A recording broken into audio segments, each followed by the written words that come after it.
Don't talk about a government agency taking care of these things. Don't talk about some institutional program that will look after the homeless and the hungry and so on. No, you do it. You do it. There are hungry people right near you. Well, feed them.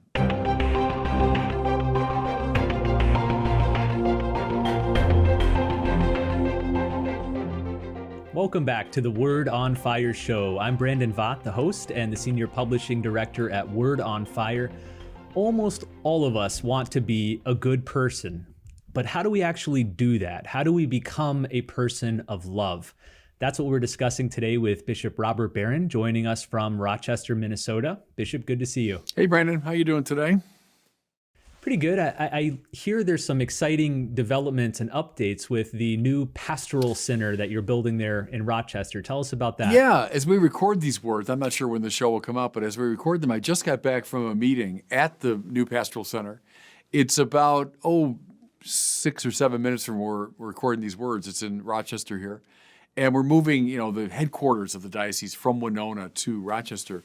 And through a wonderful donation from a great Catholic here and other donors, we got property and we're building a lovely pastoral center.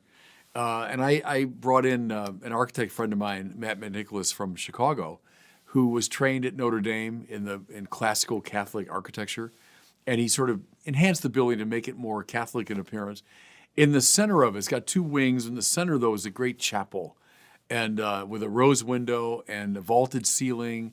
And it's not finished yet, but we got in today, and I really saw the height of it. And even now, it has a great majesty and beauty about it. So I'm just thrilled. It'll be a huge upgrade for us in the diocese to move from where we had been in Winona to here. And I think it'll be an evangelically important sign to the community, because as you come along, it's a major street. As you come along, you see this beautiful, the back of the chapel with the rose window. From the other direction, you see the facade of the building. And so I think it'll proclaim the gospel in its own way. So very happy about it. When do you expect it to be move-in ready? Well, they say April 30th. So what, about 4 or 5 months from now? And we broke ground in late April. So they build that building pretty fast. So I'm just delighted by that. Well, today I want to talk with you about how to become a person of love. When you ask people on the street, what's the purpose of life? Religious people, non-religious people, probably the most common answer you'll get is to be a good person. Mm-hmm. And you and I have quibbled with that answer. That's not necessarily the full purpose of life, but it does raise the question, how do you do that? How do you become a good person? What does it mean? Now, in answer to that, you've often quoted Dorothy Day, who once said that everything a baptized Christian does every day should be related to the corporal and spiritual works of mercy. In fact, if I'm not mistaken, when you were rector of Mundelein Seminary, you had posters made with that quote, and you hung them up all around the campus. What is Dorothy getting at here, and why are these corporal and spiritual works of mercy so important? It's one of those quotes that was just illuminating from the moment I read it. Certain things you read and it just kind of takes your breath away, and you say, yes, that just sheds light in every direction. I think the reason, Brandon, is it so concretizes what we mean when we say love. So, right, everyone wants to be a good person, everyone's devoted to love. Great. But what does that mean?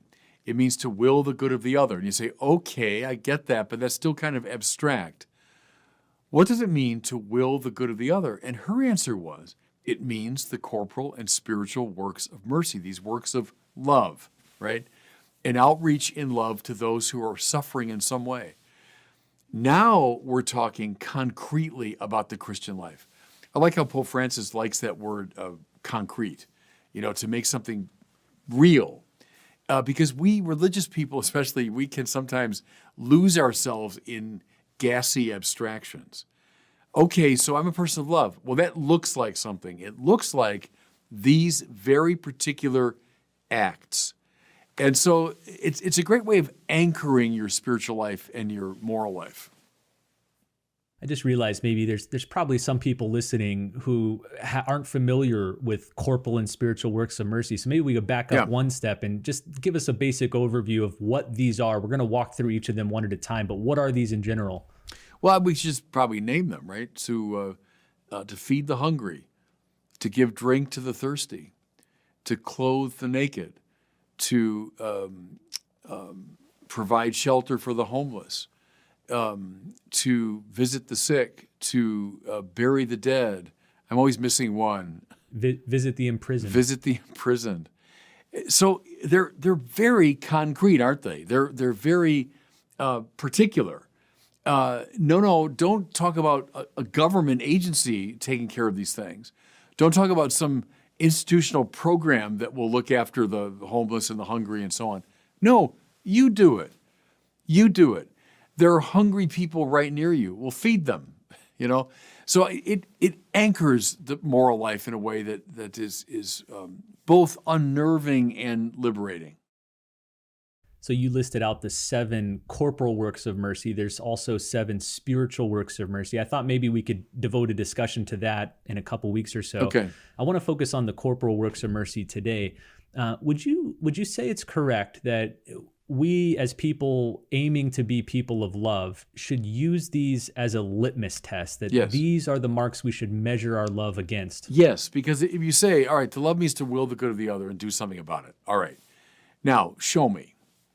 Show me precisely how you're doing that. And it's got to show up in your life as these works of mercy to those who are in need.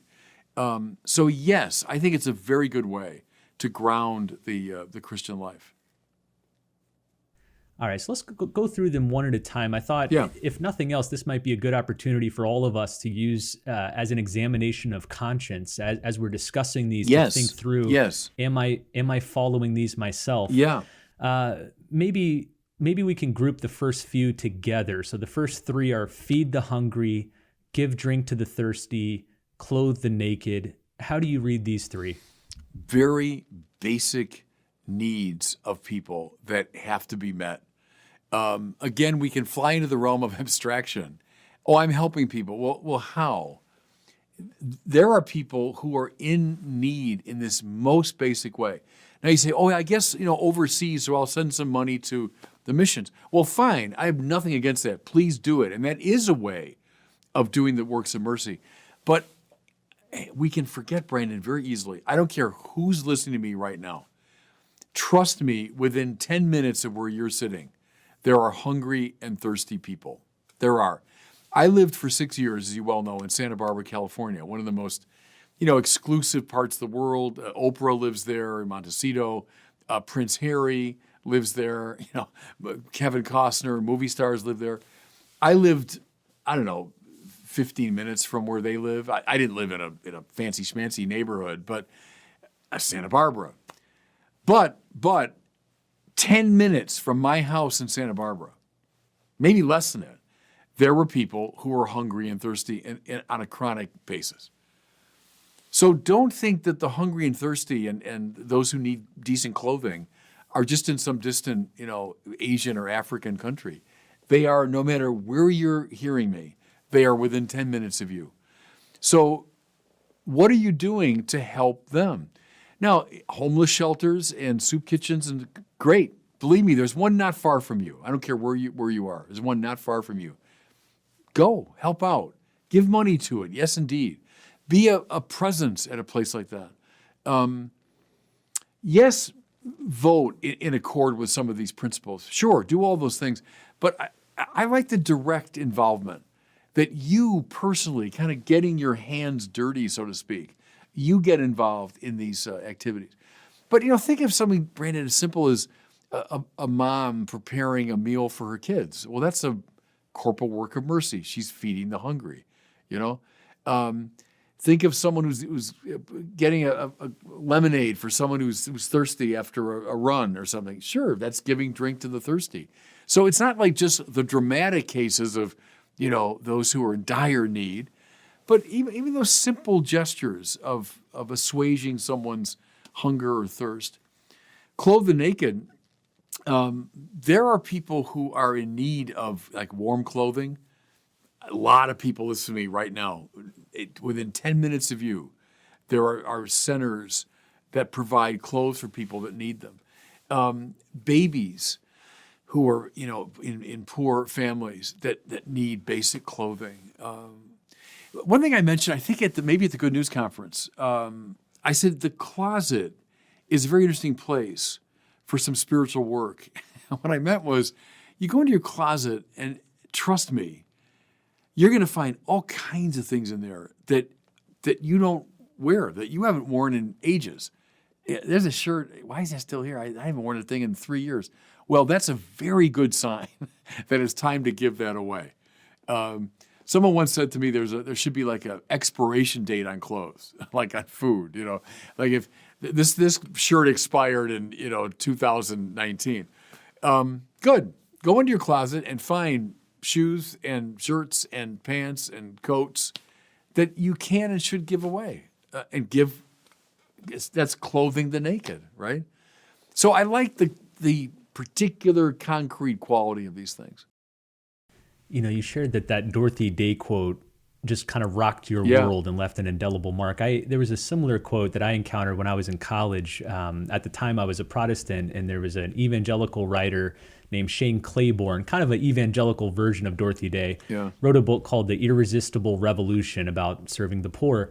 And he said this, he said, I come to see that the great tragedy in the church is not that rich Christians do not care about the poor, but that rich Christians do not know the poor. And his point was that there's an indirect way to help the poor through charities and organizations and donations. And all those are good things. We should encourage them. There's something radically different when you go into the street and physically give food or drink to somebody, or physically give clothes to somebody. Why is that a different type of interaction? Because it reaches to the fullness of your being. It's not just the velleity, that would be the most abstract, nor is it just sending a check. It's something that involves the totality of you. As I say, it gets your hands dirty.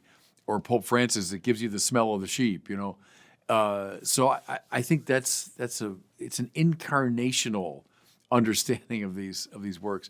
The closet thing again is interesting. I think I got that idea from, it's been attributed to both John Chrysostom and to St. Ambrose, the line that if you've got two shirts in your closet, one belongs to you, the other belongs to the man who has no shirt.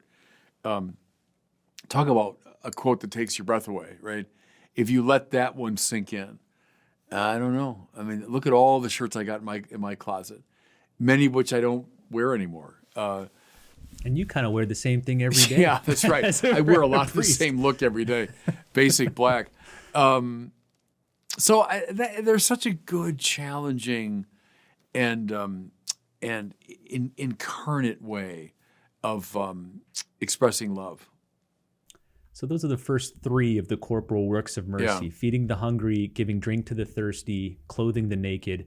The fourth one is visiting the imprisoned. Is this one we should take literally, that all Christians should be going to prisons and visiting prisoners? Yes. I've many times quoted Johnny Cash, one of my musical heroes, but who played in prisons all the time. Famously, the Folsom prison and all that. And he was asked why he did that, and his answer was, well, because I'm a Christian, which is a perfectly satisfactory answer to that question, I think. So yes, indeed, it does mean that. But, he broadened it to, there are a lot of prisons, aren't there? Elderly people that are kind of imprisoned in their own home. Sick people that can be imprisoned on their own bed. People imprisoned by addictions. People imprisoned by their fears. Imprisoned by old hatreds they can't get rid of. There's a lot of forms of incarceration. And so do we visit, in a liberating way, those who are in prison? Maybe think about that when you, again, I like your idea, Brandon, of a way of examining your conscience. I find that very helpful when you go to confession, so that you don't just kind of repeat the same formulas over and over again, but you really examine your conscience. One way to do it is with the deadly sins or with the Ten Commandments, but this is not a bad way either. How have I done or not done the corporal and spiritual works? So as you're approaching your day, all right, who are imprisoned people that I'm likely to meet today, or that I should go to meet today and visit? It's a good question. I think there's a lot of us at Word on Fire whom you've counseled and helped over the years. And I know one bit of advice you often give to somebody who's really struggling in a dark period, whether because of depression or doubt or sin, or they're just going through something tough, And a bit of advice you regularly give is go out and do an Yes. act of love. Right. And you Yeah. use these as your reference. Why is Yeah. that the right path to take? I've been saying that for years because I preach that to myself too. Look, if the Lord is right about this, that you'll know that you're my disciples by your love. God is love. The goal of life is union with God, and therefore we have our answer. That's the answer. And I think it's proven experientially over and over again that when you're preoccupied, when you're afraid, you're anxious, you're depressed, there's a kind of, as Augustine said, right, incurvatus in se, you've caved in around yourself. Go out. Go out. And not just to find entertainment, go out in an attitude of love. And you'll break free of this kind of black hole quality. That's, I think, our metaphor for incurvatus in se would be a black hole that just draws everything into itself. To break free from that is to engage even in the simplest act of love. It doesn't have to be, Mother Teresa, but I mean, just how about write a note to someone that you haven't talked to for a while that you suspect probably could use a word of encouragement. Offer a compliment to someone who needs it, right? Help a kid who's struggling with his or her studies in school. Bake cookies and give them out. I mean, do anything that will break you free of the black hole tendency of sin. That's what I mean. And so when people write to me, they do sometimes, saying just that, like, I'm just lost. I'm in a black depression, And I don't know the person well enough to be giving like really good psychological or counseling kind of advice. But I always say that. All right, step one, perform the simplest act of love today. And then tomorrow, do another one. And the next day, maybe do 2 acts of love, And it can't do any harm. The person probably needs, I know needs more, personal attention and maybe psychological counseling and medication even, who knows? And nothing wrong with any of that. But as step one, perform the simplest act of love. And I think you'll find a way out of that hell. Well, the 5th corporal work of mercy is shelter the homeless. And it's easy to think of Dorothy Day once again. She and Peter Morin founded these houses of hospitality where they would regularly welcome people off the street to sleep as long as they needed to. What does that mean for the rest of us who maybe aren't in a position to, literally welcome homeless people into our homes? Or is that what the church is driving at here? Well, at the limit, I think. But look, everyone knows in our country it's worsened enormously in the course of my lifetime, the homelessness problem. My years in L.A., I was there for 6 years, and it was appreciably worse. When I arrived in L.A., and even in Santa Barbara, when I arrived there, and then 6 years later, it was appreciably worse. Go up the coast in California, San Francisco, and other places. Homelessness here in Rochester, Minnesota, which is brutal as the winter has now arrived, So to be aware of that problem and do something. Now that might be, in your contributions, in your political commitments, but that you do something to provide shelter. Now, maybe it's working in a homeless shelter. Maybe it's contributing to a homeless shelter. So different ways you can do it. But that problem has only gotten worse, hasn't it, in our time? All right, let's move to the 6th corporal work of mercy, which is visiting the sick. How should we understand that? Something everyone can do from oldest to youngest, it seems to me. We all know someone who's sick. In the hospital, in a hospice care, in nursing care, someone who just has a bad case of the flu and they're in bed. Everyone, I bet, listen to me right now, knows somebody who's sick and could stand a visit. When I was doing parish work, Brandon, many years ago, I was very devoted to this. And not that I found it easy, I didn't. The prospect of getting in the car and driving to a hospital and spending a couple of hours, visiting parishioners. But gosh, I always, without exception, came back from those visits full of joy. I always thought of the psalm. They went out full of tears, carrying seed for the sowing. They come back full of songs, carrying their sheaves. That's what it was like for me when I was go to the hospital to visit parishioners. is I kind of went out with tears, like with some resistance, but I always came back laughing. Always came back with a song. Right? Do it. Do it. Visit people who are sick. We all know somebody. So it's, again, concrete. Hard to do? Yeah, sometimes. Annoying, difficult? Yeah, but do it. Visit the sick. I like how this corporal work of mercy is not heal the sick, not Right. make them feel better, but visit Visit them. them. Why? What about visiting is This important? is an act of love, isn't it? It's being with someone. It's willing the good of the other. As I've come just to be with you. And I remember this is some years ago when I was really sick. I won't go into all the details, but I just come out of a surgery, and I must say I didn't want visitors at that point. I was like, please go away. But then after a few days, no, I craved having visitors. Because we all know it's a tough time, and it's hard to be yourself when you're sick, and so visiting means a lot. All right, let's turn to the last corporal work of mercy, which is burying the dead. And I know you have a particular memory of your father in regards to this corporal work of mercy, how Yeah. he practiced it Well, and counted it. it's where I learned the term. 'Cause this one, I was a little kid, and my father, was a good Irishman. He went to a lot of wakes, and he was a salesman. He knew a lot of people, and that combination meant he went to a lot of wakes. And he'd come home from the wake, and I'm a little kid, and we're kind of wondering, what were you doing? What's the point of that? And he'd always say, "Corporal work of mercy." So he must have learned that when he was a kid in Catholic, grade school. So going back into the 1920s. And what do you mean, corporal work of mercy? And you say, well, that's one of them is burying the dead. Is that you're attentive to the needs of, those the families of those who've died, et cetera. And so that's where the phrase first got in my mind. And biblically it goes back to Tobit, doesn't it? In the book of Tobit, who buries the dead, who were left lying on the ground and not attended to. And so it was a work of mercy for them and for their families. And so, again, when I was a parish priest, I spent a lot of time burying the dead. I spent a lot of time in funeral parlors, going to wakes, and then presiding at funerals, and then driving behind hearses to cemeteries and doing graveside services. I spent a lot of time burying the dead. I would tell my guys at Mundelein when I was rector, as a priest, you're going to do the corporal and spiritual works of mercy. And one of them is that.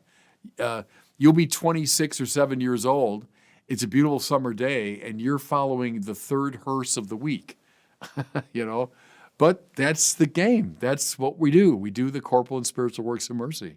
So that's, again, a concrete expression of the church's life.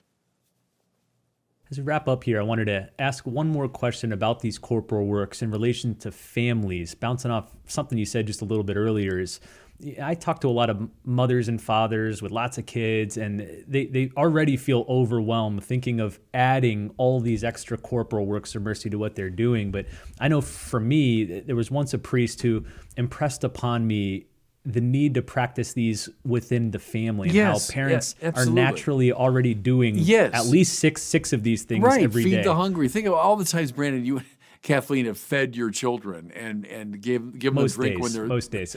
Well, yeah, a few days you just leave them to starve. No, so right, and clothe the naked. Well, look, how many babies have you brought home, naked from the hospital? And from that moment on, you've been clothing them. So yes, that's absolutely right. And then even visit the imprisoned. Not that your kids are in prison, but they'll get imprisoned by all kinds of their fears or their anxieties or whatever. Visit the sick. Are you kidding? Parents are always at the bedside of sick kids, right? So yeah, that's absolutely right. It doesn't have to be, the dramatic Dorothy Day, Mother Teresa expression, but it can be very everyday. Absolutely.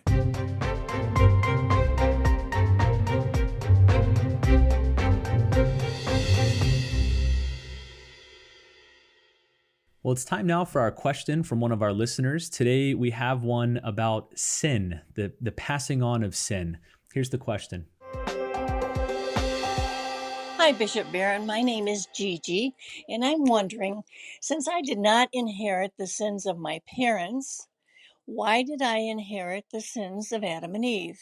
Thank you for taking my question. Goodbye. Yeah, thanks. It's a good question. But see, I would quarrel with your major premise because I think willy-nilly, you have inherited your parents' sin. I don't mean that your parents' sin is applied to your own will, like you're responsible for their bad choices. But sin is like a contagion. It's like a dysfunction in a family. So think of a kid born into a dysfunctional family where alcohol abuse or drug abuse or physical abuse or whatever is on offer. Whether that kid likes it or not, he inherits, in that sense, the sins of his parents. The most dramatic example would be a crack baby, right? There's a baby that's born to a mother who's addicted to crack. The baby is born addicted to crack, even though the baby's not morally responsible in any way. But de facto, the baby has inherited the sin of his mother. Well, I think sin is kind of like that. It's a poisonous atmosphere that we're in. And I had to think about my own dear parents. Sure, the quirks or limitations of theirs that I inherited or that I was affected by. And I think that's the best way to understand original sin, that we do indeed inherit now this whole long history of human dysfunction, beginning with our first parents, but coming up through the whole of human history. Sure, we inherit that. It affects us. Again, not to be assigned to my personal will, but that's what the church teaches. Original sin is not assigned to my personal will, but it's like a poisonous atmosphere. See, again, that's why we need not just a teacher, we need a savior. We need someone that can come into the dysfunction, but is not of the dysfunction. See, if Jesus is just one more human being, well, they're as affected as I am. They might be smart and interesting, and they might offer some political liberation or whatever, but they won't save us. The Savior has to come from outside the dysfunction and enter into it. We say he's fully human and fully divine, because only such a figure can really save us. He's only human, well, then he's stuck in it with us. He's only divine, well, then he's hovering above the mess. But he's divine and human, now he can function as a savior. And that's why we need him to save us from sin and all of its manifestations. Well, thanks for that question. And thanks to all of you for joining us for this discussion on the corporal works of mercy. Again, probably in a couple weeks here, we'll have a follow-up discussion and we'll walk through the spiritual works of mercy. So look forward to that one. Listen, as we wrap up here, Lent is right around the corner. When this episode drops, it's only going to be about a month away. Lent actually is going to be on February 14th this year. It's on Valentine's Day. Yeah. So good luck to a lot of couples trying to figure that night out. But at Word on Fire, we are once again releasing our Lent Reflections booklet. So you can get your 2024 Lent Reflections booklet today, and we want to send it to you for free. You can get a free copy. You just cover the shipping and handling. You can also order bulk copies, 20, 50, 100, or even for your whole parish. I know tons of parishes do that. Each booklet features the gospel reading for every day during Lent from Mass, along with a short reflection from Bishop Barron. So you can journey through the scriptures throughout Lent. Hundreds of thousands of people have been enjoying these books over many years. So learn more, get your free single copy, and then order a bunch more to pass out to friends or family or parishioners.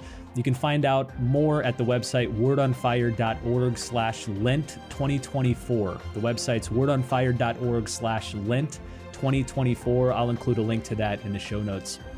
Well, thanks so much for watching and listening. We'll see you next time on the Word on Fire show.